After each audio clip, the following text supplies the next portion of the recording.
ఆస్ట్రేలియాతో T20 సిరీస్ను భారత్ కైవసం చేసుకుంది. చివరి టీ20 వర్షార్పణం కావడంతో 2-1 తేడాతో టీమిండియా సిరీస్ సొంతం చేసుకుంది.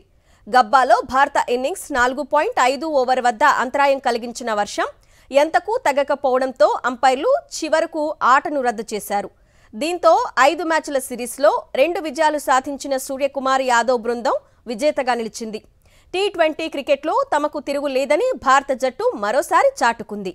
ఆస్ట్రేలియా పర్యటనలో వన్డే సిరీస్ చేజారినా తమకు కొట్టిన పిండి అయిన టీ20లో కంగారు టీంకు షాక్ ఇచ్చింది టీమిండియా. తొలి మ్యాచ్ వర్షార్పణం కాగా రెండో టీ20లో ఆతిథ్య జట్టు గెలిచి సిరీస్ ఆధిక్యంలోకి వెళ్లింది. అయితే కాంబినేషన్లో మార్పులు చేసుకున్న టీమిండియా వరుసగా 2 మ్యాచ్ల్లో కంగారులకు చెక్ పెట్టింది. పేసర్ హర్షదీప్ సింగ్, ఓపెనర్ అభిషేక్ శర్మలు మెరవడంతో మూడో మ్యాచ్లో ఆల్రౌండర్ అక్షర్ పటేల్ గొప్పగా రాణించడంతో 4వ టీ20లో మార్ష్ సేనను మట్టి కర్పించింది.